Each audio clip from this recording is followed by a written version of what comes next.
Can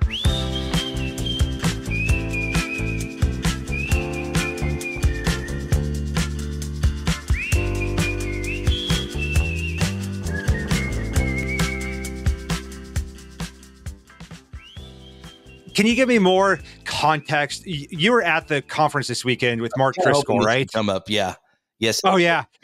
Which we could, if you want to talk about it publicly, Caleb can edit that in, but I didn't want to put you on the spot while we're recording. We're still recording, but we don't have to include that in with anything. But I just want to personally, because it's so hard when there's these headlines going viral. Yes. And I put out a short video today with a couple of thoughts. And since then, it's like more information has come out. So maybe I have some different thoughts.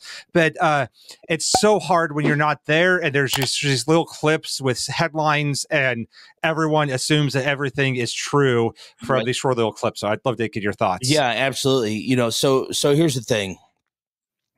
I'm so disappointed in the media that I have seen going, I'm wearing the hat today, Stronger Men's Conference. I've already bought my ticket for next year, right? We were there. So let me put everything into context. Okay. Stronger Men's Conference always does these lavish openers.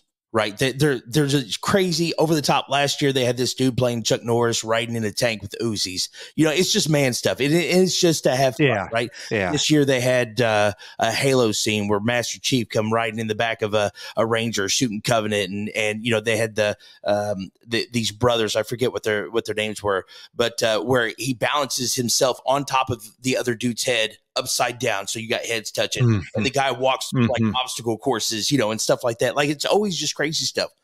Well, one of the parts of the opener was a guy who does the swords, right? So he sticks the swords down his throat, like that. I don't even know what you're really calling, but and now, well, let me finish here. So he gets up there. Yes, he rips off his shirt. No, he does not dance like a stripper around a pole. He does not do that. He rips off his shirt. He sticks this sword down his throat. He climbs up the pole, right, all the way up to the top, turns around upside down and slides down the bottom to the pole, basically like a fireman slide, all the way down, and he stops 3 inches from the platform, right? It's like this death-defying, right? He does it. He's not a stripper from Las Vegas. He's actually a Christian from Europe. He has. Oh, is he a believer? Yes, he is a believer. He's won Britain's Got Talent. All those different things. That's how they found him. Right? He's not some kind of stripper from Las Vegas. I don't even know how that got started. Anyways, so that happened on Friday. Friday evening, 530 men gave their heart to Jesus. 530 men. Okay. Saturday morning, Mark Driscoll is the first person to get up and speak. And he's talking about the spirit of Ahab and Jezebel, right? Now, he did not speak about this because of the event that had happened. He has a book out called New Days, Old Demons, right? Where he talks about the spirit of Ahab, the spirit of Jezebel in today's time. And so he was supposed to have a 2-part session there at Stronger Men's Conference. The first session, he was going to talk about Ahab and Jezebel. The second session, he was going to talk about Elijah, right? They talk about all this. Well, they come back and he gets up there. He's doing his thing or whatever. And he gets, and I'm sure you've seen the clip where he comes down, he gets on his knee, he takes off his hat. He's like, listen, I'm not trying to point fingers. This is not, condemning anybody. He's like, but you've seen the spirit of Jezebel yesterday, during the opener. And, he begins to say it. John stands up and it's like, Mark, I don't agree with you, right? Mark didn't hear him the first time. Yep. And then he stands up and then John's like, Mark, you're out of line. And so Mark Driscoll's like, okay, I accept that. He gets up. They didn't shut off his mic. He didn't have to get escorted out, right? All these lights. He grabs his Bible, his iPad, and he quietly walked off the stage. John jumps on the stage and was like, listen, I talked with him for 30 minutes this morning beforehand. Yeah. And he talks about Matthew 18. If he had that problem, he should have brought it to me first.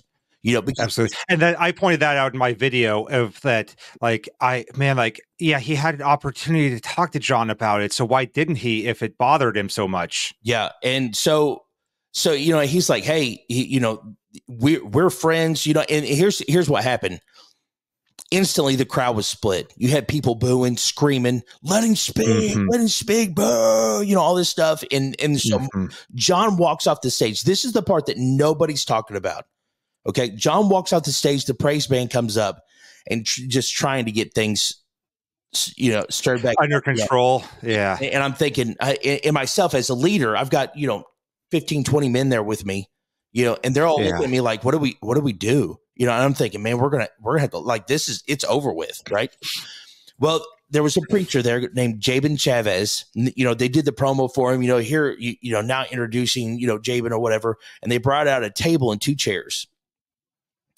And I was like, oh, okay, so this guy's going to interview somebody, but I'm still thinking this is like, you can't move on from this. Like, we need resolve. Like something needs to happen. Right? John and Mark walk back on the stage, and they sit down in them chairs. This is the part nobody's talking about. They sit down in them chairs, and John picks up the mic. Instantly, people are booing. Mark stands up. I don't know if he stood up, but he took that mic. He said, stop. He said, this is how men handle situations like this. He said, we're going to show you how brothers in Christ handle disagreements right now. And they sit there and they had a 20-minute conversation in front of everybody. Now, neither one of them backed down from their stances, right? Yeah. But they understood that they were brothers in Christ. They loved each other. As a matter of fact, John asked him to stay and finish. He said, I want you to stay and do your other, you know, the other part of your message. And of course, Mark was like, listen, I've already done so much damage. I don't think it would be wise for me to stay here. You know, I'm going to go, you know, but they were like, look, I love you. You're my brother. You know, like, I'm sorry that I didn't come to you first. I should have addressed it with you first. You're right. You're the authority here. Nobody's talking about that, right? Yeah, absolutely. We're honest. And that's why I hate all the social media clickbait where there's a little clip and it's like, I waited several days to record anything or do any type of response. It's like, man, I want there to be more information come out because we can't trust the headlines. That's right. And we've got a podcast. Kyle and I recorded a podcast last night. It's being edited now. I'm hoping it drops tomorrow about the entire conference, right? We talk about the whole thing from the opener to the close. We went to church at James River on Sunday. You know, we witnessed over 600 people give their heart to Jesus between the Stronger Men's Conference and at church at James River. We've seen world-renowned speakers, all this stuff. My favorite part of the entire conference was that moment right there. Yeah, there was absolutely. There was so much value that come to that they brought to that conference. And I appreciate, because again, we should be careful not to make assumptions. I've had kind of a pretty negative opinion of Mark Driscoll because of a lot of past events. And so I think that I've naturally been filtering it through my preconceived perceptions of him. And I did see he had a reel where he was like using a clip then to promote his book, which I was like, oh man, I bet he just set this whole thing up to use as a publicity, you know, for his new book, and it worked. It went viral. There's all these headlines. Now he's using the controversy to promote his new book. And I don't know if that's the case or not. I think I have to check myself to not be so quick to judge. And I was trying to do that in this case. I think that the victim in the whole situation was the performer who came and he did exactly what he was paid to do. And that's one thing I've defended him on. Is like, I watched the clip. I don't see this as being a sexual, like, he's not stripping. It's not anything sexually provocative. And his act is available on all kinds of videos online. Like, that's his act. And a lot of times performers like that, they don't have a shirt on because they're, they probably snagged the sword or something. And so if I was assuming he probably wasn't a believer, and people were posting pictures of him performing in like strip club type settings. And there's an article online from almost 10 years ago about how he's a stripper in strip clubs. And so people were using that. It's like, oh man, that's 10 years ago. So I don't know if that's accurate. And so I don't want to jump on that bandwagon. Yeah. But what I kept thinking is, if he's a non-believer, what a horrible perception he has of the church right now, because everyone condemning him of he needs to be called to repent, and he was doing this sexually provocative act in front of a church, and it's like, oh man, like I feel like it's like, no, he was doing this performance that he was paid to do, that they knew exactly what he was doing ahead of time. And I don't know, maybe the whole thing to having him, I don't know, maybe misguided, and I said that in my video that we released today, maybe it's misguided. Whether or not it's misguided or not, I really took the performer side on. He was doing what he was being paid to do, and they knew exactly what he was going to be doing, and I didn't see anything sexually provocative about it. And there wasn't. Now here's the thing. Men are not mature enough for that. You know, to have a guy who swallows swords on a stage, right? And so that I think that it was now this is my opinion, right? This is not fact. This is my opinion. I think it was unwise to have him there. Nothing that he did was sexual. Nothing that he did was demonic, right? You know, do I think it was a bad call? Yes, but yeah, and you can say that. I think maybe this was unwise. Maybe, like you said, maybe the men here aren't mature enough to handle this in a mature fashion. Maybe you could look back and call it a lack of wisdom, but I hate especially how he's being talked about by everyone. Yes, absolutely. And people, my thing is, where's the grace? Right? Yeah. All these people blasting, you know, the performer, blasting John Lindell, bashing Mark Driscoll. Have you never screwed up? You know, have you never messed up? You know, like regardless of who's right and who's wrong, where's the grace? Yeah, especially where I feel like where they can sit down and talk about it and work through it. And that's probably, I'll be honest, that's probably a level of humility that I haven't really seen from Driscoll before. And so I need to trust that it's authentic. And we tend to filter things through the past. It's like, man, like I don't know him personally. I know a lot of things about his past that I would disagree with his demeanor. And so it's like, man, so then it's like, it's convicting for me that I need to show more grace and not make assumptions based on and past events or assume that people can't grow. Yeah. And here's the thing. And I don't know if you're going to release this or not, you know, but people need to understand that if you're not there, don't take things out of context. You know what I mean? Absolutely. You presuppose guilt. And that's not fair, right? Yeah. It's not fair. And so like I was, when it was all said and done and everything, and it all happened, everybody was talking about that moment that they were sitting there next to each other and showed 9,000 men how to resolve conflict in a godly manner. Every one of the guys that I took were like, that was my favorite spot. Out of everything that happened, that was my favorite. You know, because it brought so much value. It brought so much value. Yeah. Yeah. And, you know, if I didn't have to work hard, it's like, man, like, you know, I've had kind of issue, like I said, issues with Driscoll in the past. It's like, but I need to be willing to give credit where credit's due. And if he was humble and had this conversation and they worked through their differences, like that's a great model of how men should work through things as brothers in Christ. Yes. And we should give credit where credit's due and not have already prejudged everything. And that's where I feel like most people were at. And I was probably somewhat guilty of too. And that's why I hate these little clips that go viral and all the headlines. Yeah. And then so many of the pictures used with the headlines were showing Alex in kind of strip club type settings, which probably weren't becoming of a Christian if he is one, but who knows how long ago that was. I don't know, but it's like, but then they made it look like that were pictures from the actual conference when they weren't at all. And so that it's like, oh man, I hate the way we twist things for our own narrative. Yeah. Well, and I seen a picture today and I was devastated. And it was actually somebody from my church. And like, I had to get on there and be like, you need to take this down. But like it showed him during his free fall, he had his arms out like this right here, right? It was just it was part of the act, you know. He's not holding himself or anything like that. He's sliding down, and the screenshot was him about 2 feet up off the platform, you know, and it looked like he was being crucified upside down or something like that. And I'm like, guys, you're what are you doing? What are you doing? And I can tell you because I was there. this Stronger Men's Conference was the most powerful one I've ever been to. And they're always powerful. They're always good. 530 men gave their heart to Jesus. I have never witnessed something like that. And I'm not talking about people sitting up in their stands, raising their hand. I'm talking about a call to the front to be prayed for. Men filling the stadium, coming down, filling the front of the stadium up.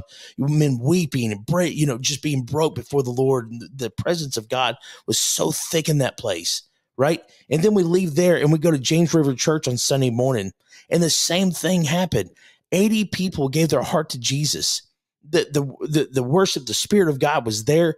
I mean, I am so grieved for the whole situation.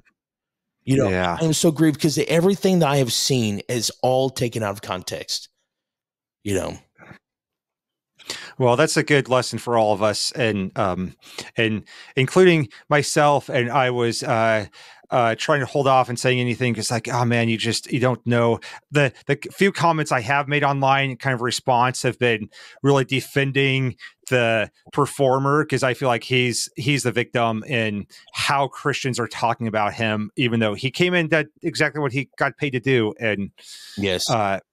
And it's tragic that he's being talked about the way that he is. So thank you so much for providing some context. And is it okay if we publish this? Yes, and because I would love for people to actually hear from someone who is there instead of just the reactionary headlines. Yeah. Well, like I said, I don't care that you publish this. All I did was speak truth. And so, feel free to publish it. Cool. Like I said, I'll have to look up you and Kyler's full podcast episode on it so we can hear more. So, that's one reason why I go to your Real Men podcast, because you guys will be having that full conversation about it. Yes, absolutely.